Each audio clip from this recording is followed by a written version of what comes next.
Thank you, sir, for providing me this stage in front of all of you. And first of all, good morning to all. कैसे हैं आप लोग? Respected teachers, जैसा कि मैं चाह रहा था कि एक सरप्राइज के तौर पर अपना प्रेजेंटेशन को रखूं, और मैं चाह रहा था कि बहुत अच्छे से इसको डील भी कर पाऊं सभी के सामने में, और मैं कोशिश करूंगा कि सभी के सामने में इसको इतने अच्छे तरीके से डील कर पाऊं कि आप समझ पाएं, क्योंकि ये मेथड पेपर्स मैंने लिया है अपना पीपीटी, और जो भी ये मैंने बनाया है वो रिलेटेड फोनोलॉजी है, जैसा कि आप लोग यहाँ पे देख पा रहे होंगे स्क्रीन पे।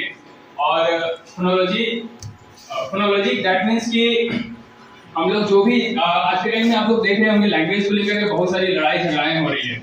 जैसे कि लेटेस्ट एग्जांपल अगर आप लोग देख सकते हैं तो महाराष्ट्र में, या फिर तेलंगाना हो गया, या फिर आपका आंध्र प्रदेश हो गया, या फिर साउथ इंडिया के जो भी स्टेट्स है, तो वहाँ पे लैंग्वेज को लेकर के बहुत सारी प्रॉब्लम्स आ रही हैं। तो यहाँ पे मैंने आज मेरा जो टॉपिक है उसी से रिलेटेड कहीं ना कहीं लिया है, और ये जो टॉपिक है इसमें आपको ये बताऊंगा मैं कि किस तरीके से हम किसी भी साउंड को समझ पाते हैं, क्योंकि बहुत सारे लोगों को देखते हैं ना कि जब वो बोलते हैं तो उनका जो साउंड होता है क्लियर नहीं होता है, या फिर जो वर्ड होता है उसको क्लियर प्रोनाउंस नहीं कर पाते हैं।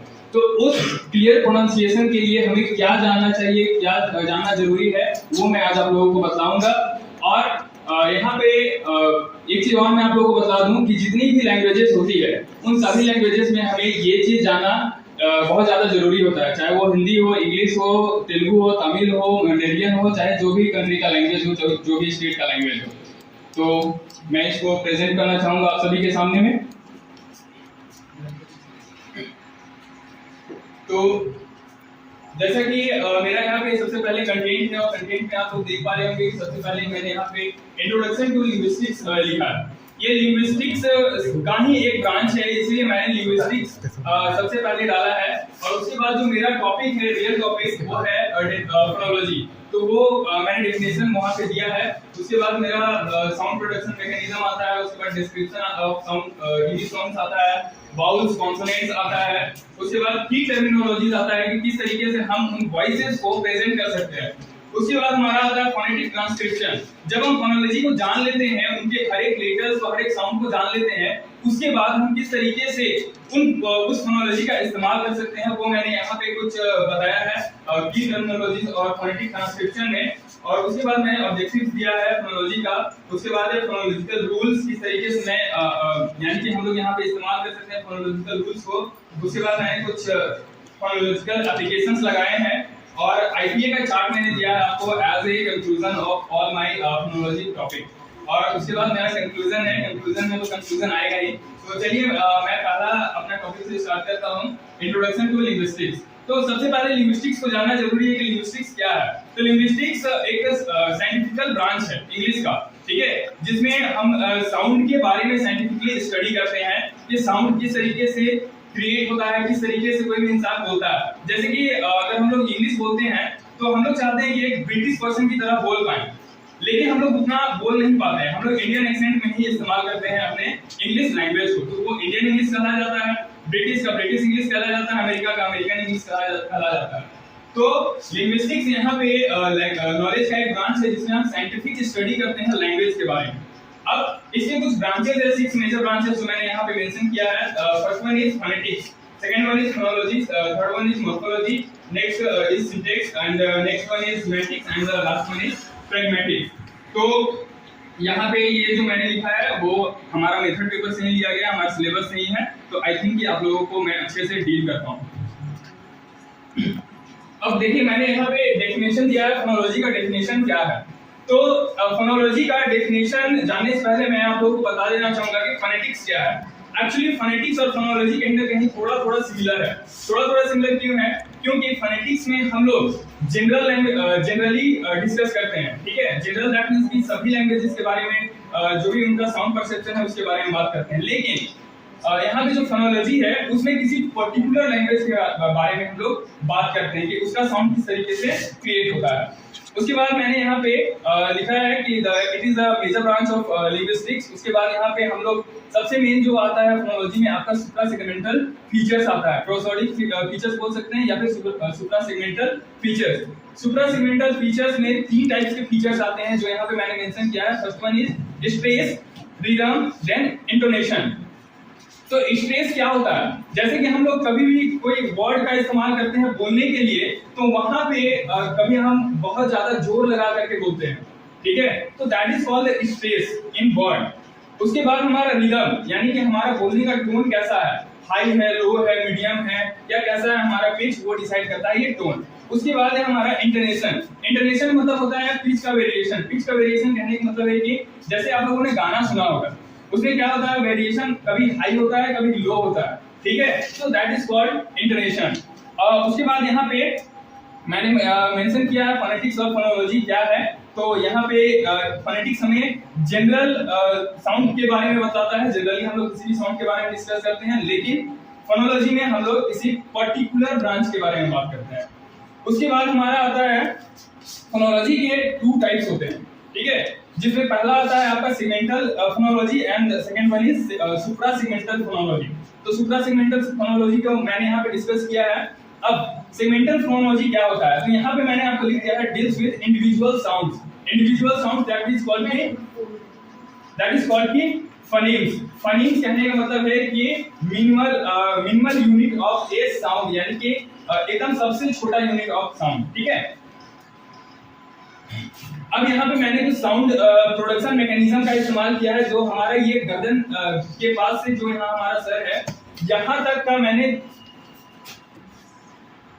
यहाँ तक के पूरे पार्ट को मैंने लिया है, और इसमें आपको पूरा का पूरा मेंशन किया हुआ है कि हमारा जो साउंड है वो कहाँ से और किस तरीके से निकलता है। जो हमारा दांत से साउंड प्रोड्यूस होता है, जो हमारा होंठ से साउंड प्रोड्यूस होता है, उसको हम क्या बोलते हैं, ये सारा चीज यहाँ पे मेंशन है। जैसे कि हम कभी बोलते हैं तो हमारे जो ये टंग का पार्ट है, ठीक है, तो ये टंग के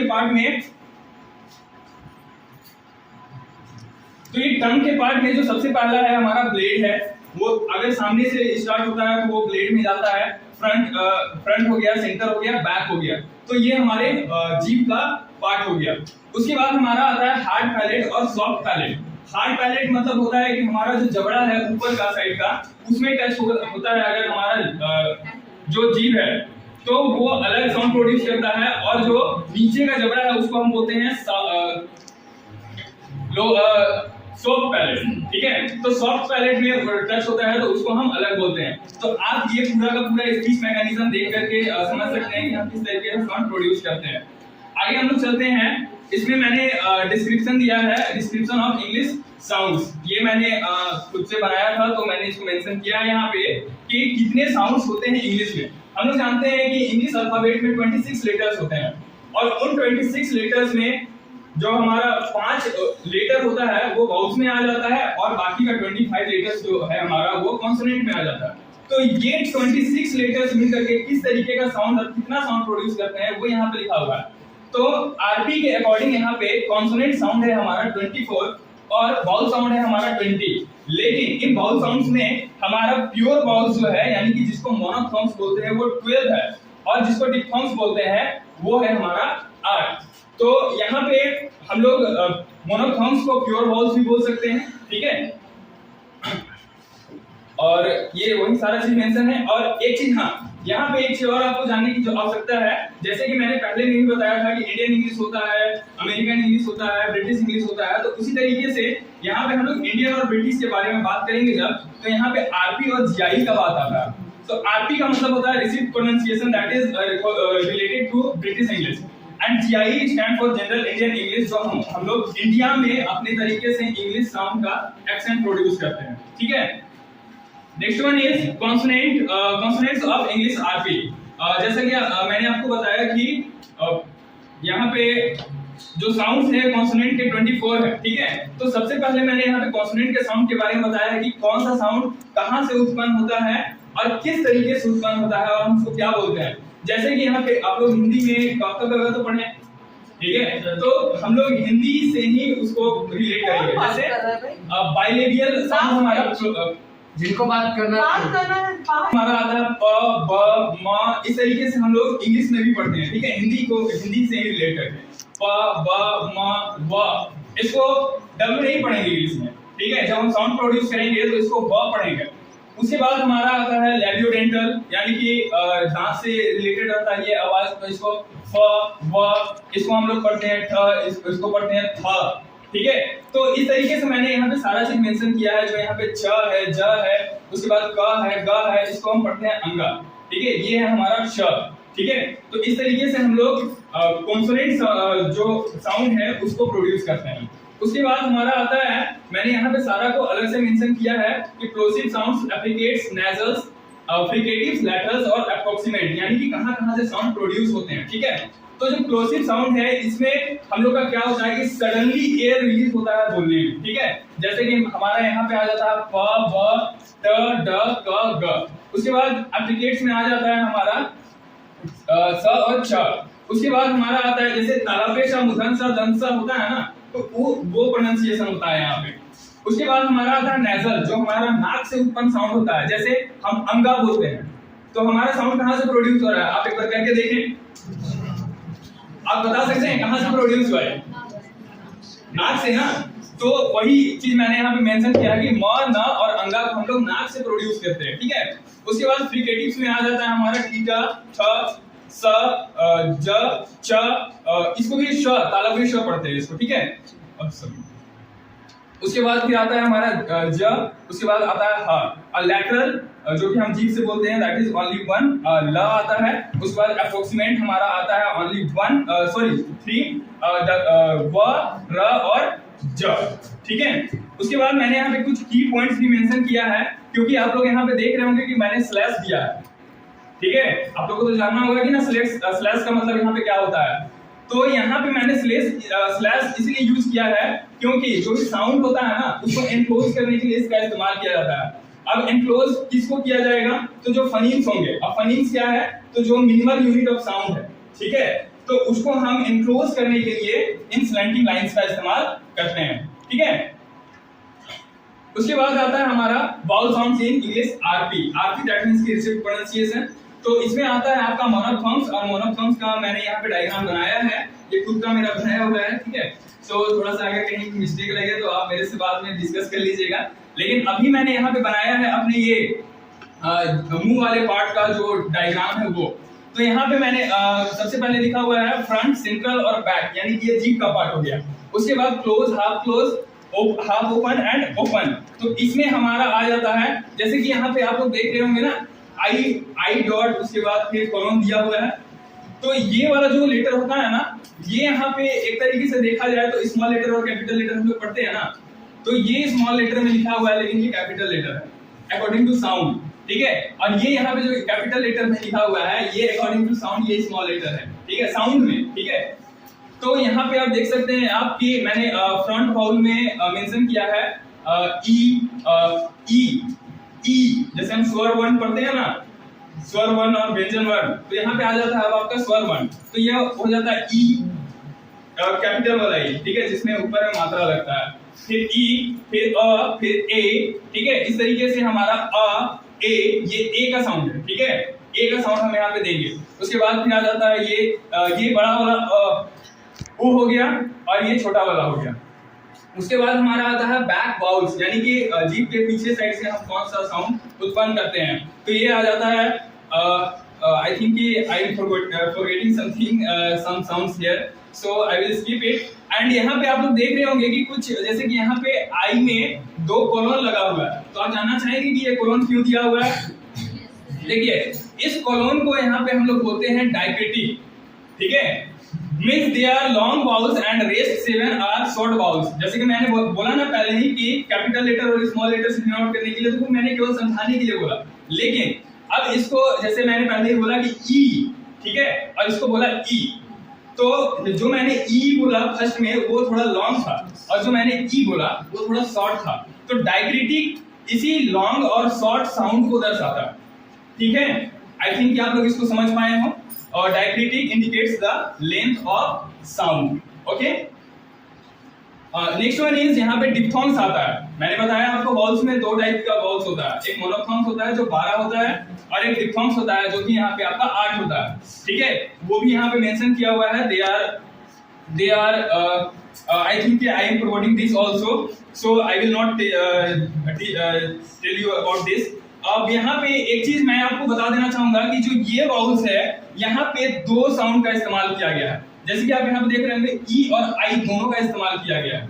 अब यहाँ पे देखिए क्या होता है कि यूजुअली यहाँ पे जो फर्स्ट साउंड होता है ना वाउल का, वो थोड़ा सा लंबा होता है, ठीक है, लेकिन सेकेंड वाला जो साउंड होता है वो थोड़ा सा छोटा होता है। आई am forgetting something, therefore I am not telling you about this, so I am skipping this. अब यहाँ पे कुछ की टर्मिनोलॉजी आ जाता है कि जो फोनोलॉजी में हम इस्तेमाल करते हैं, टर्मिनोलॉजीज कुछ है, वो कौन कौन से हैं। तो जैसे कि phonemes, allophones, minimal pair, syllable. Syllable में हमारा यहाँ पे मोनोसिलेबिक, डाइसिलेबिक, ट्राइसिलेबिक, क्वाड्रिसिलेबिक, इस तरीके से बहुत सारा लगभग हमारा जो सबसे लॉन्गेस्ट वर्ड है निमोनो अल्ट्रा माइक्रोस्कोपिक सिलिको वोल्केनिक मोनोसिस, उसमें कम से कम 18 से आई थिंक कि 18 या 19 सिलेबल्स आता है, ठीक है। तो उसी तरीके से यहाँ पे मैंने फनीम्स के बारे में आपको बताया कि वो मिनिमल डिस्टिंग्विश साउंड होता है, ठीक है। उसके बाद एलोफोन्स क्या होता है, तो एलोफोन्स में हम देखेंगे यहाँ पे, आप एग्जांपल के माध्यम से समझिए कि यहाँ पे पिन लिखा हुआ है और यहाँ पे स्पेन लिखा हुआ है। अब यहाँ पे जो हम यहाँ पे साउंड प्रोड्यूस कर रहे हैं ना, पिन, पिन, यहाँ पे प के बाद ह का प्रोनाउंसिएशन हो रहा है, उसके बाद यहाँ पे भी प के बाद ह का प्रोनाउंसिएशन हो रहा है, लेकिन इसके आगे प से पहले एक एस लगा हुआ है जिसके कारण से ये स्पिन हो गया, लेकिन लास्ट का जो प्रोनाउंसिएशन है वो सेम है। यहाँ पिन हो गया और यहाँ पे स्पिन हो गया, लेकिन लास्ट का प्रोनाउंसिएशन तो सेम है। आगे हम लोग देखते हैं मिनिमल पेयर। मिनिमल पेयर में क्या होता है कि सेम मिलता जुलता वर्ड होता है, ठीक है। जैसे कि यहाँ पे आप एग्जांपल में देख सकते हैं कि बैट और पैट लिखे हैं, तो बैट और पैट में जो पहला लेटर है, पहला साउंड है, वो केवल डिफरेंट है, लेकिन दूसरा जो साउंड है और तीसरा साउंड है वो सेम है, ठीक है। उसी तरीके से आप सिप और जिप में भी देख सकते हैं कि जो फर्स्ट लेटर है, फर्स्ट साउंड है हमारा, वो डिफरेंट है और बाकी दोनों हमारा सेम है। आगे हम आते हैं सिलेबल पे। तो सिलेबल क्या होता है, सिलेबल एक सांस में, जैसे कि हम लोग इसको अगर सिंपल से समझना चाहे ना, तो एक सांस में किसी एक वर्ड का हिस्सा, ठीक है, किसी एक वर्ड का वो हिस्सा जिसको हम एक बार में प्रोनाउंस कर पाते हैं। जैसे कि मैंने यहाँ पे मोनोसिलेबिक लिखा है, एक सिलेबल वाला पैट, इसको हम पैट पढ़ रहे हैं, लेकिन यहाँ देखिए रिवर, इसको हम दो बार प्रोनाउंसिएशन करना पड़ रहा है, रिवर, ठीक है। तो यहाँ पे दो सिलेबल्स है। उसके बाद हम आते हैं ट्राइसिलेबिक में, यानी कि 3 सिलेबल वाला वर्ड में। तो यहाँ एलिफेंट, ठीक, एलिफेंट, इस तरीके से इसका प्रोनाउंसिएशन होता है। आगे मैं चलना चाहूंगा फोनेटिक ट्रांसक्रिप्शंस में। मैंने यहाँ पे कुछ लोगों का नाम लिया है और आप चाहेंगे तो मैं सभी के नाम से ये चीज क्रिएट कर देना चाहूंगा, अगर आप चाहेंगे तो। अब देखिए यहाँ पे क्या है, मैंने फोनेटिक ट्रांसक्रिप्शन लिया है कि किस तरीके से हम इसका इस्तेमाल कर सकते हैं। जैसे सबसे पहले मैंने अपने महाविद्यालय के प्रिंसिपल का नाम लिखा है, डॉक्टर सपना त्रिपाठी। तो हम लोग अगर सिलेबिक वर्ड फोनोलॉजिकल वर्ड में अगर लिखना चाहें, इसको ट्रांसफॉर्म करना चाहें, तो कुछ इस तरीके से हम डॉक्टर सपना त्रिपाठी लिखेंगे, ठीक है। जैसे कि यहाँ पे मैंने बोला ना, एलोफोन में बताया कि यहाँ हा का प्रोनाउंसिएशन हो रहा है, तो वो यहाँ पे मेंशन हुआ है, ठीक है। उसके बाद मैंने अभिषेक सर का नाम लिखा है, उसके बाद हमारे मेथड टीचर रूपा मैम का भी नाम लिखा है, उसके बाद अपने साथ साथ अपने कुछ कलीग्स का भी नाम मेंशन किया है और हमारे विद्यालय का भी नाम यहाँ पे मेंशन किया हुआ है, ठीक है। तो इसको इस तरीके से हमको शहीद शेख, ये हो गया आपका शहीद, ठीक है। ये यहाँ से लेकर के शहीद, शहीद जो तलबे हम लोग करते हैं ना, तो उसमें समझने के लिए हमारा ये आ जाता है शहीद शेख भिखारी। यहाँ पे देखिए हा का प्रोनाउंसिएशन यहाँ पे भी आया, शहीद Sheikh Bhikhari college of education, education यहाँ पे आया आपका ये शन, ठीक है। नेक्स्ट हाँ, ऑब्जेक्टिव्स क्या है इसका, ऑब्जेक्टिव्स ऑफ फोनोलॉजी। तो फोनोलॉजी का ऑब्जेक्टिव्स ये है कि to identify and describe speech sound. मैं खड़ा होकर यहाँ पे काफी देर से बोल रहा हूँ, ठीक है, मैंने बहुत सारे वर्ड्स का इस्तेमाल किया बोलने में, तो मेरा जो साउंड था, ठीक है, वो किस तरीके से प्रोनाउंस हो रहा है, किस तरीके से मैं बोल पा रहा हूँ, ठीक है, और किस तरीके से आप समझ पा रहे हैं, ठीक है, इसी को हम फोनोलॉजी के रूप में समझ पाते हैं। To understand sound patterns and rules in English, sound का पैटर्न समझने में ये हेल्प करता है। To explain how sound interact in different linguistic context, linguistic के कॉन्टेक्स्ट में हमें ये बताता है कि किस तरीके से एक साउंड दूसरे साउंड से मिलता जुलता है या फिर अलग होता है, ठीक है, कुछ इस तरीके से। To distinguish between meaningful and non meaningful sound differences, कुछ साउंड ऐसे होते हैं जिसका कुछ मीनिंग निकलता है, कुछ साउंड ऐसे होते हैं जिसका कोई मीनिंग नहीं निकलता है, ठीक है, तो वो यहाँ पे समझने में हेल्प होता है। To distinguish between surface and underlying representation to explore cross linguistic variation and universal. I hope कि आप में से बहुत सारे लोग linguistics के बारे में जानते होंगे, ठीक है। तो उम्मीद है कि यहाँ तक आप लोगों को कुछ समझ में आया हो, और यहाँ पे कुछ रूल्स मैंने बतलाया है, तो किस तरीके से हम लोग इसका इस्तेमाल कर सकते हैं। तो यहाँ पे एसिमिलेशन है। एसिमिलेशन का मतलब होता है ये sound becomes more like a near by sound, ठीक है, यानी कि मिलता जुलता साउंड हम बोल सकते हैं। जैसे कि पॉसिबल में हम इन ऐड कर देते हैं एज अ प्रीफिक्स, तो यहाँ पे हो जाता है इम्पॉसिबल, ठीक है। उसके बाद डिसिमिलेशन, तो ये sound becomes like a near by sound, इसमें भी कुछ इसी तरीके से होता है एसिमिलेशन और डिसिमिलेशन में। तो यहाँ पे फिफ्थ लिखे हैं और उसी को हम लोग प्रोनाउंस क्या कर रहे हैं, फिफ्थ, ठीक है, फिफ्थ, ठीक है। जो प्रोनाउंसिएशन है वो थोड़ा डिफरेंट है, जो लिखा हुआ है फर्स्ट में वो रिटेन है और जो अगला लिखा हुआ है वो प्रोनाउंसिएशन है, ठीक है। नेक्स्ट इज एपेंथेसिस, इसको इंसर्शन या डिलीशन के नाम से आप लोगों को अगर पढ़ेंगे तो लिंग्विस्टिक, तो इंसर्शन या डिलीशन के नाम से नहीं पढ़ाया जाएगा, बल्कि आपको एपेंथेसिस और डिलीशन के नाम से पढ़ाया जाएगा, जिसमें मैं भी बहुत ज्यादा कंफ्यूज हुआ था जब मैं पढ़ रहा था। तो इंसर्शन मतलब होता है, आप लोग समझ रहे हैं, इंसर्ट करना, दैट मींस कि ऐड करना, ठीक है। तो जैसे मैंने यहाँ पे एथलीट लिखा, ठीक है, तो एथलीट में एथलीट, यहाँ पे जो ई का प्रोनाउंसिएशन है वो एक और ऐड हो रहा है, और डिलीशन में क्या होता है, उसमें डिलीट हो जाता है, यानी कि कम हो जाता है। जैसे यहाँ पे मैंने फ्रेंडशिप लिखा है, तो फ्रेंडशिप का जो प्रोनाउंसिएशन है वो फ्रेंडशिप नहीं होता है, ड का प्रोनाउंसिएशन हट जाता है, जैसे कि यहाँ पे लिखा है मैंने ड्रॉपिंग डी, तो friendship. Next one is metathesis. Metathesis में क्या होता है, रीऑर्डरिंग ऑफ साउंड्स, यानी कि साउंड्स को रीऑर्डर किया जाता है। जैसे कि यहाँ पे आस्क लिखा हुआ है, यहाँ पे आक्स लिखा हुआ है, ठीक है। कभी कभी हम लोग ऐसा बोलते हैं ना, आक्स बोलते हैं, ठीक है।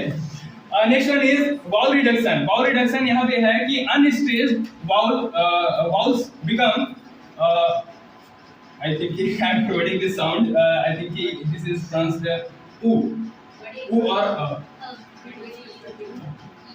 नहीं, sorry for that, sorry for forgetting that. But यहाँ पे आप देख रहे होंगे कि यहाँ पे एग्जांपल में मैंने दिया है फोटोग्राफ, ठीक है, फोटोग्राफ और फोटोग्राफी, तो ये यहाँ पे ओम का इस्तेमाल किया है मैंने, यहाँ पे ओ और ओम से ये ओ का साउंड उत्पन्न करेगा, ठीक है।